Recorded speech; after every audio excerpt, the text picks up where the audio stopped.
Hello classmates, my name is Jacqueline Arana and I'm going to be doing my discussion video for chapter 6 in our textbook, California Real Estate Practice 10 edition by Walt Huber.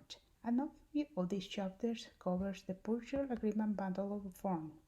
There are 8 forms in these bundles that includes disclosure regarding real estate agency relationship, fair housing and discriminatory advisory, possible representations of more than one buyer or sellers, disclosure and consent, wire fraud and electronic funds transfer advisory, buyer's inspection advisory, fair appraisal addendum, California Consumer Privacy Advisory Disclosure and Notice, and California Residential Purchase Agreement and Joint Escrow. California local and federal law mandates the disclosure of the real estate buying and selling transaction.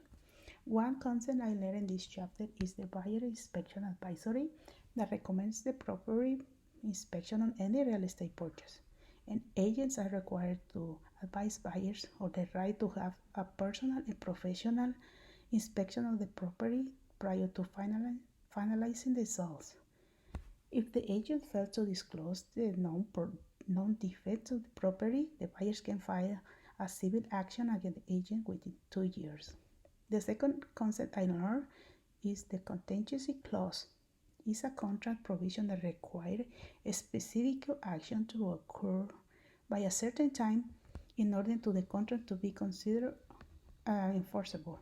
A contingency clause gives the buyer extra time to change their mind about the sales. This gives a party the right to renegotiate, even cancel a transaction if specific circumstances turn out to be unsatisfactory.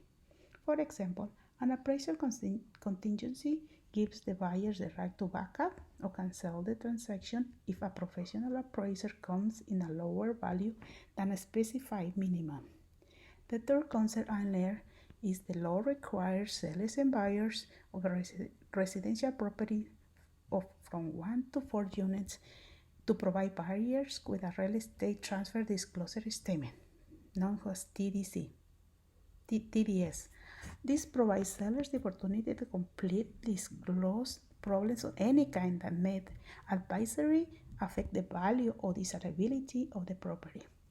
This must be complete by the sellers, who is legally responsible for identifying any unknown structural material defect of the property. In conclusion, a real estate purchase contract is a legally binding contract that regulates the purchase and sale of a property. Most transactions begin with the written agreement between the buyers and the sellers. As agents, we need to know and be extra careful on the filling these forms in accurate and professional manners without making any mistakes.